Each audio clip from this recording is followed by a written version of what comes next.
Hello guys, welcome to the fission. Fission का अर्थ होता है संलयन मिश्रण। यानी कि मेरे चैनल पे मिश्रित तौर पर हर प्रकार की वीडियो आएगी। जैसे कि कह दिया जाए कि इंटरटेनमेंट पर्पस पे, एजुकेशन पर्पस पे और भी कई चीज़ों पे वीडियो आएंगी। वो तो मन की बात है। जैसे कि आपने टाइटल देख ही लिया होगा, हॉन्टेड ट्रीज। तो ये कहानी भी कुछ इसी प्रकार की हॉन्टेड तरीके से है। तो मैं बताना चाहूँगा कि मैं राठ के रहने वाला हूँ और राठ उत्तर प्रदेश राज्य के हमीरपुर ज़िले का एक छोटा सा कस्बा है। तो बात ये तब की है जब मैं शायद 11th में पढ़ता था। तो 11th में मेरे एक दोस्त की शादी उरई से थी। तो जो मेरा दोस्त था वो थोड़ी मुझसे बड़ा था। वो 23 साल का था। तो हमारी जान परिचय ऐसी हो गई थी। तो उसने मुझे शादी में बुलाया था। तो मैं अकेले नहीं जा रहा था, तो मैं अपने साथ में अपने दोस्तों को ले गया। 3 दोस्तों को ले गया मैं। तो राठ से उरई तक की डिस्टेंस लगभग 40 से 45 किलोमीटर दूर की होगी। तो मैं, हिमांशु, अनुज, आसिफ, ये 4 लोग उरई में एक विक्रम पैलेस था, वहाँ पे गए। तो लगभग हम यहाँ से निकले थे शाम को 7 बजे। और शाम को 7 बजे के बाद समथिंग समथिंग ये 8 बजे हम गुहांड पहुँचे आसिफ के घर। मैं, हिमांशु, अनुज, ये 3 लोग गुहांड में आसिफ के घर पहुँचे। वहाँ से आसिफ की कार डिज़ायर में बैठ के हम उरई में पहुँचे। और ये सब कार्यक्रम होके, जितना भी शादी का झंझट था, ये सब होके हम वापस निकल आए। वही समथिंग 11:30 के करीब हम वापस अपने घर को आने लगे। तो आसिफ का आसिफ की बात करें तो आसिफ, हाँ बता रहा मैं, आसिफ की बात करें तो आसिफ अपनी गाड़ी से हमें गुहांड तक छोड़ दिया। अब गुहांड बस स्टैंड में उतार दिया, क्योंकि उसका घर गुहांड में है। तो उसने हमें गुहांड में उतार दिया और कह दिया कि तुम वेट करो, कोई ना कोई साधन मिलेगा जो गुहांड से राठ में हमें छोड़ देगा। तो हम 8 से 10 मिनट इंतज़ार करते रहे कि कोई गाड़ी मिले। जिस तो इंतज़ार करते रहे। तो हमने सोचा कि क्यों ना आसिफ को फ़ोन लगा के उससे उसकी बाइक ली जाए। तो हमने आसिफ को फ़ोन लगाया, आसिफ से बोला, आसिफ तुम अपनी बाइक दे दो और हम आपको सुबह दे देंगे, क्योंकि रात है, कुछ मिल नहीं रहा, वो हो सकता है ऐसे इंतज़ार करते रहें तो और रात हो जाए। तो आसिफ के घर से गाड़ी उठा के हम गुहांड मोड़ पे आए। अब ये सफ़र गुहांड से लेके रात तक का इतना खतरनाक हो जाएगा और ये हमारी लाइफ टाइम मूवमेंट बन जाएगा, ये हमने कभी नहीं सोचा था। तो गाड़ी में भी आसिफ के थोड़ा पेट्रोल भी कम था, या कोई और वजह होगी, वो तो आगे ही बताऊंगा मैं। तो गुहांड से करीबन 4 किलोमीटर दूर, हाँ 4 किलोमीटर दूर, क्योंकि राठ से गुहांड तक की दूरी लगभग 10 किलोमीटर है। तो गुहांड से हम निकलते आए राठ की तरफ। 4 से 5 किलोमीटर दूर पर अनुज ने पीछे से बोला कि भाई थोड़ी गाड़ी रुका, मुझे बाथरूम करना है। तो भाई हिमांशु गाड़ी चला रहा था। हिमांशु ने बाइक लगाई किनारे पर और अनुज वहाँ पे टॉयलेट करने लगा। टॉयलेट करते करते अनुज ने बोला कि भाई देख, ये कितनी अच्छी रात है, कितना अंधेरा है चारों तरफ, कितना सुनसान है सब कुछ, और अब थोड़ी देर इस नज़ारे का लुत्फ़ उठाते हैं। अनुज भी थोड़ा पागल सा था। तो अब बात क्या हुई कि जिस जगह में हम खड़े थे वो जगह पहले से ही हॉन्टेड थी। हॉन्टेड बोला जाए कि उस जगह पे बहुत से हादसे होते रहे और वो इसी इसी इसी चीज़ के लिए बदनाम थी, लूटा पार्टी और क्या, क्योंकि वो सुनसान एरिया है, बिल्कुल बिल्कुल सुनसान। उसके बहुत दूर दूर 3-3, 4-4 किलोमीटर दूर घर नहीं है। तो इसी इसी नाम से बदनाम थी कि कुछ ना कुछ वहाँ पे घटनाएं होती रहती हैं, एक्सीडेंट होते रहते हैं। तो वहाँ पे हम थोड़ी देर खड़े रहे। अब थोड़ी देर में जो अच्छी वाइब आना शुरू हुई थी वो नेगेटिव वाइब में कैसे चेंज हुई मैं बताता हूँ। तो अनुज फ़ोन चला रहा था, फ़ोन में इंस्टा वगैरह कुछ चला रहा था। तो उसने सोचा कि थोड़ी इंस्टा पे लाइव आके लोगों को दिखाऊं कि कितना अच्छा मौसम है। तो अनुज ने इंस्टा ऑन किया और लाइव चलाने लगा। तो जैसे ही वो चांद के नज़ारे, आसपास के नज़ारे ले रहा था, तो उसे अपनी वीडियो में कुछ अजीब सी चीज़ कैप्चर देखी, मतलब कुछ अजीब सी वीडियो में अजीब सी चीज़ देखी उसने। उसने देखा कि दूर पर, मतलब काफ़ी दूर पर खेत में एक सांड घूम रहा है। उसने देखा वो वीडियो में, उस मतलब लाइव में फ़ोन देख रहा था। उसने हमें बताया कि ऐसा है भाई, भाई देख इस वीडियो में सांड दिख रहा है, लेकिन उस तरफ देख कुछ नहीं दिख रहा। तो हमने देखा तो हमें वीडियो में भी सांड नहीं दिखा। तो अनुज कह रहा भाई देख दिख रहा है, दिख रहा है। हम सोच रहे हैं ये मजाक कर रहा है, हमें डराने की कोशिश कर रहा है। तो अनुज ने उस चीज़ की फ़ोटो खींची और अपने फ़ोन में रख ली। तब हमें नहीं दिख रहा था कुछ, अनुज को दिख रहा था। वीडियो खींची, उसने कहा भाई चल चल चल। अब हिमांशु जिद पे उतर आया कि भाई थोड़ी देर रुक जा, कि जाना तो घर ही है, लेटना है और क्या काम है, कोई काम नहीं है। बात तो सही थी, जाना घर था। तो हमने सोचा कि अब थोड़ी देर है, यहाँ पे रुके हैं, बढ़िया सुनसान जगह है, आराम से ठंडी हवा चल रही थी। तो हमने सोचा थोड़ी और हो जाए। तो अनुज की जिद करने पर भी हम वहाँ से नहीं गए और ये हमारा सबसे गलत फैसला था।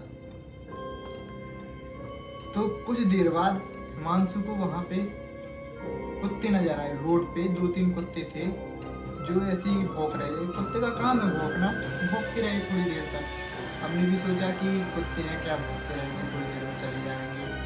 अब भौंकते भौंकते हम एक दूसरे से बात करने में बिजी हो गए। हम हिमांशु अनुज एक दूसरे से ऐसे ही बात करने में बिजी हो गए। हमने देखा कि एकदम से आवाज़ चली गई और दूर दूर तक बस साफ खेत थे। खेत बिल्कुल साफ थे, कोई फसल नहीं थी। कुत्ते दिखाई नहीं दिए। फिर अचानक से भौंकने की आवाज़ फिर से आई तो देखा कि पीछे अब कुत्ते हैं। तो ये बात हमने सोची कि भाई हमने गौर नहीं किया होगा, बात करने में बिजी हो गए, पीछे कुत्ते कैसे आ गए। तो हम फिर से नज़ारों की लुत्फ उठाने लगे, बातचीत करने लगे। और ये सब पूरा ये काम जो है ना, ये सब 20 से 25 मिनट का है। इतनी देर में जो भी हुआ मैं आपको बता रहा हूँ। तो इतनी ही देर में अनुज है जो, उसके साथ कुछ अजीब सा होने लगा। वो बेचैनी सी होने लगी उसे और वहीं पे उल्टी करने लगा। तो अनुज कह रहा भाई बहुत बुरा लग रहा मुझे और थोड़ी रुक जा। उसे अजीब से चक्कर से आने लगे। तो हमने सोचा कि भाई अनुज तुम रुको। अनुज कह रहा नहीं चलो। मैंने कहा नहीं भाई तुझे उल्टी हो रही है, थोड़ी देर बैठ। तो अनुज ने उल्टी करी, मतलब वॉमिटिंग करी और थोड़ी देर वहीं पे उसे बैठा दिया, रोड पे बैठा दिया उसे। अब क्या हुआ, जो नेगेटिविटी, मतलब बुराइयाँ थी, वो अब सबको महसूस हो रही थी कि कुछ ना कुछ हो रहा है। थोड़ी थोड़ी स्टार्ट होना चालू हुई थी। तो अब क्या हुआ कि अब हिमांशु है वो एक पेड़ पे देख रहा था। तो पेड़ को काफ़ी देर से देख रहा था कि यार ये बरगद का पेड़ इतना मोटा क्यों होता है, ऐसा वैसा क्यों होता है। तो वो देख रहा था। तो जिस जगह पे हम खड़े थे उसके जस्ट पीछे कभी ना कहीं, मतलब किसी टाइम पे 3 जामुन के पेड़ हुआ करते थे। तो बरगद के पेड़ को वो काफ़ी देर से देख रहा था। तो जिस सामने बरगद का पेड़, पीछे 3 जामुन के पेड़ लगे हुए थे। तो वो जामुन के पेड़ किसी वजह से काट दिए गए थे। उसकी कहानी हमें बाद में पता पड़ी कि इसे क्यों काट दिए गए। जब हम वापस जाके हम घर गए, हमने पूछा कि ऐसा क्या हुआ है इस जगह पे। तो वो हम आपको बाद में बताएंगे वीडियो के लास्ट में कि ऐसा क्या हुआ। तो वहाँ पे हिमांशु के साथ कुछ अजीब सा होने लगा। अब हिमांशु ने फील किया कि बहुत ज़्यादा ठंडी पड़ रही है। जबकि गर्मी के मौसम में तो थोड़ी हवा चलती है, ठीक है, हवा ठंडी चल रही है, लेकिन इतनी भी ठंडी नहीं चलती कि उसका शरीर पूरा ठंडा पड़ जाए। हिमांशु का शरीर पूरा ठंडा पड़ गया और नॉर्मली ठंडा नहीं, बहुत जोर से हम जब छू रहे थे तो हमें भी ऐसा लग रहा था कि कुछ चीज़ है, ऐसी चीज़ छू रहे जो बहुत ज़्यादा ठंडी है। तो हिमांशु का शरीर बहुत ज़्यादा ठंडा पड़ गया था। तो अब हिमांशु का क्या हुआ कि अचानक से उसके दांत होते ना, ये एक दूसरे से बिल्कुल कब्जे आ गए, जैसे बोलते हैं दत्ती बन गई, ऐसी कुछ बात कहते हैं। तो एकदम से उसके साथ जाने क्या हुआ, वो वहीं पे रोड पे वो गिर गया। तो अब देखा कि अब हिमांशु की तबीयत खराब, अनुज की भी तबीयत। तो तो हिमांशु की तबीयत खराब हो गई थी और अनुज की तबीयत खराब हो गई थी। अब मुझे समझ में नहीं आ रहा था कि मैं अब क्या करूँ। तो ऐसी स्थिति में मैंने पहले इन लोगों को काफ़ी हिलाने की कोशिश की कि भाई उठो यार, क्या हुआ तुम लोगों को। पर ये कुछ जवाब ही नहीं दे रहे थे, बिल्कुल शांत शिथिल हो गए थे, मतलब आराम से जैसे सो रहे हो, लेटे हो। बट दोनों जाग रहे थे, लेकिन उन्हें ये नहीं पता था कि उनके साथ क्या हो रहा है। तो मैं आसपास जो गाड़ी निकल रही थी, बहुत कम गाड़ी निकल रही थी वहाँ से, आसपास से निकल रही थी, तो कोई रुक भी नहीं रहा था। मैं उन्हें हाथ दे रहा था, चिल्ला रहा था भैया रुको, मदद के लिए बोल रहा था, तो कोई नहीं रुक रहा था। तो थोड़ी देर वहाँ उन लोगों को खिलाते रहा मैं कि भाई उठो उठो, क्या हो गया तुम लोगों को। तो अब बात ये हुई कि ज़्यादा से ज़्यादा 5 मिनट 6 मिनट बीता होगा। तो जिस जगह मतलब सामने बरगद का पेड़ था, पीछे जामुन के पेड़ थे, मतलब पेड़ वो थे नहीं, वो कट गए, वो आगे बताऊंगा क्या हुआ। तो मैंने क्या हुआ कि अचानक से पीछे एक बहुत बड़ी परछाई सी देखी। अब आप बोलोगे कैसी परछाई, तो बताओ, मतलब समझा नहीं सकता मैं कि वो कैसी परछाई थी, बट बताने की कोशिश कर रहा हूँ। मतलब जैसे ही मैं पीछे मुड़ा था तो एक बहुत बड़ा चेहरा, ये इतना मानो कि एक पेड़ से बड़ा, बरगद के पेड़ से बड़ा चेहरा, वो चेहरा समझो या कुछ और समझो, मतलब एक काला काला साया, मतलब काला अंधेरा। वो रात मतलब काफी चांदनी थी, काफी उजाला था रोड में, चांद की रोशनी काफी थी। बट जैसे ही पीछे तरफ देखा तो एकदम से बहुत ज्यादा काला धुआं सा उठा, और भाई वो आंखें वो चेहरा भाई, कम से कम ना हो तो एक पेड़ बराबर केवल चेहरा दिखा मुझे, बहुत बड़ा चेहरा। और जैसे कोई देख रहा हो, बहुत झांक के हमें एकदम से ऐसे देख रहा है, बहुत झांक के देख रहा है। तो भाई मुझे जाने क्या हुआ, जैसे ही मैंने ये चेहरा देखा, मैंने उन दोनों को वहीं छोड़ा। मुझे कुछ याद नहीं रहा कि भाई कौन मेरे साथ है, कौन नहीं है, मुझे कुछ समझ में नहीं आया। मैं इतनी तेज दौड़ा कि मैं कुछ बता नहीं सकता। और मैं दौड़ता रहा, मैं आगे जाता रहा। मैं थकने का नाम नहीं ले रहा। वो डर जो अंदर बना था, वो जो डर, मैं बता नहीं सकता वो कैसी फीलिंग थी मेरे साथ हुई थी। बट बहुत डर गया था मैं, लेकिन मैं दौड़ता गया। फिर थोड़ी दूर, मतलब काफी आधा एक किलोमीटर दूर जाके रुका। वहाँ पे रोड के किनारे लाइट लगी थी, वहाँ उसके नीचे थोड़ा बैठा और थोड़ी देर रोया। लेकिन रोने के बाद जब याद आया कि वहाँ पे मेरे दोस्त भी हैं, फिर मैंने तुरंत आसिफ को फोन लगाया, भाई ये बात हो गई, सके आ वहाँ पे। हिमांशु और अनुज, मतलब उनकी तबीयत खराब हो गई। भाई मैंने ऐसा देखा, मैं बता नहीं सकता क्या हुआ मेरे साथ। भाई तू जल्दी आ। तो आसिफ ने जैसे ही बात सुनी तो उसने तुरंत कार निकाली, और ज़्यादा से ज़्यादा 5 मिनट या ये 6 मिनट बाद उसने उन दोनों को उठाया। और वो दोनों समझो बिल्कुल मरी हत्या के समान, मतलब डेड बॉडी के समान।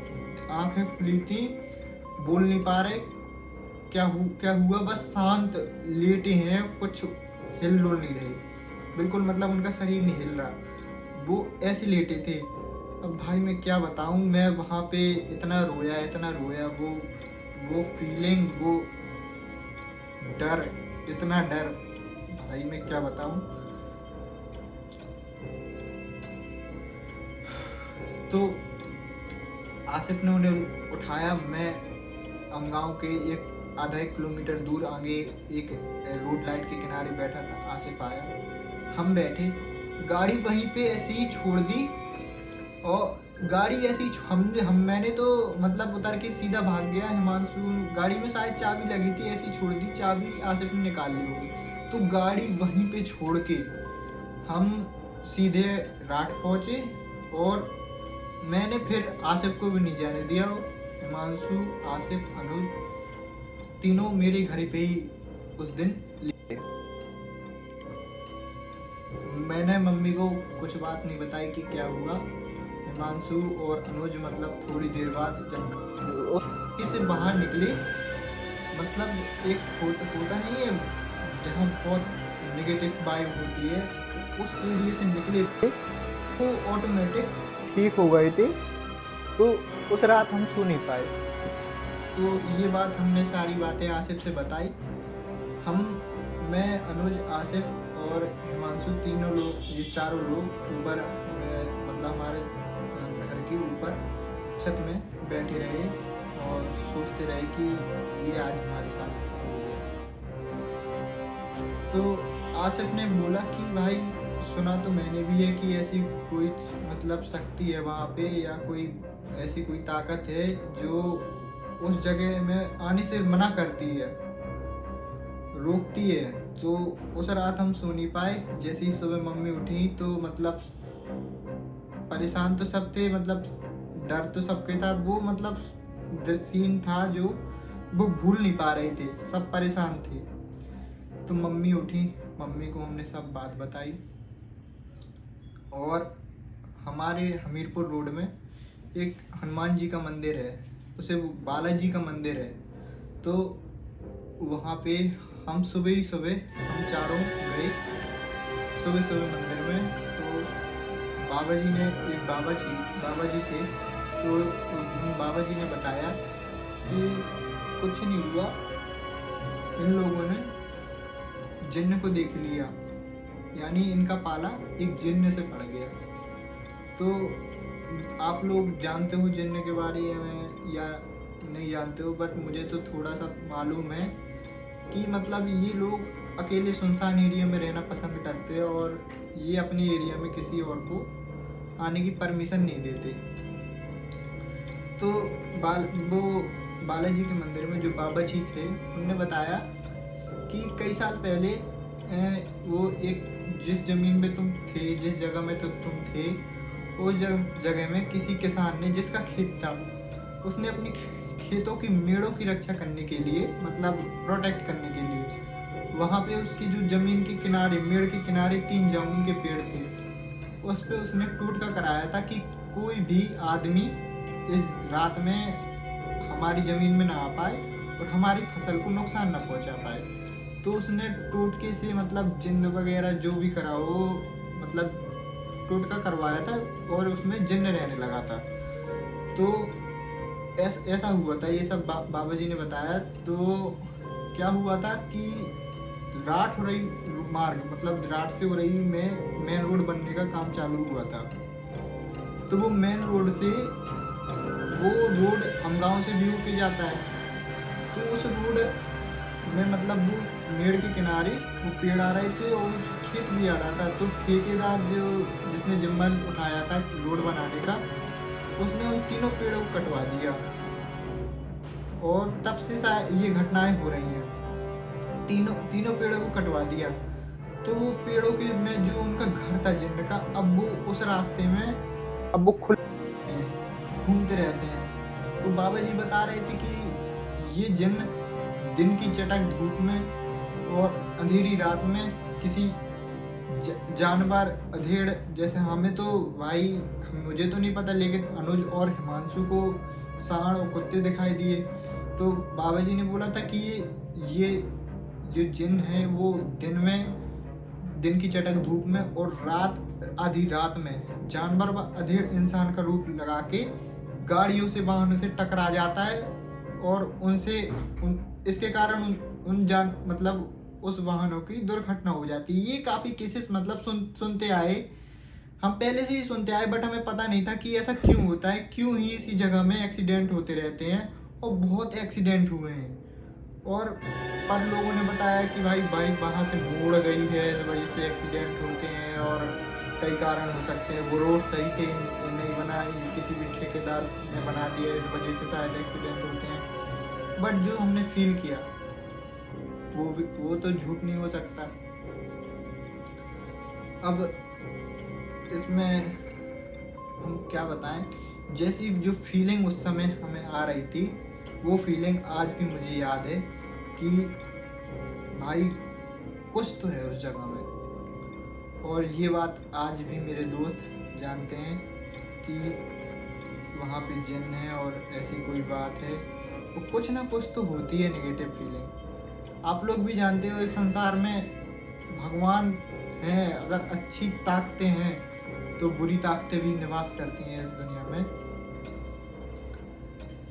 तो हमारे साथ तो यही हुआ था और सब ठीक ही है। चलो बाय द वे, अगर ये वीडियो सही लगी हो तो इसे लाइक करें।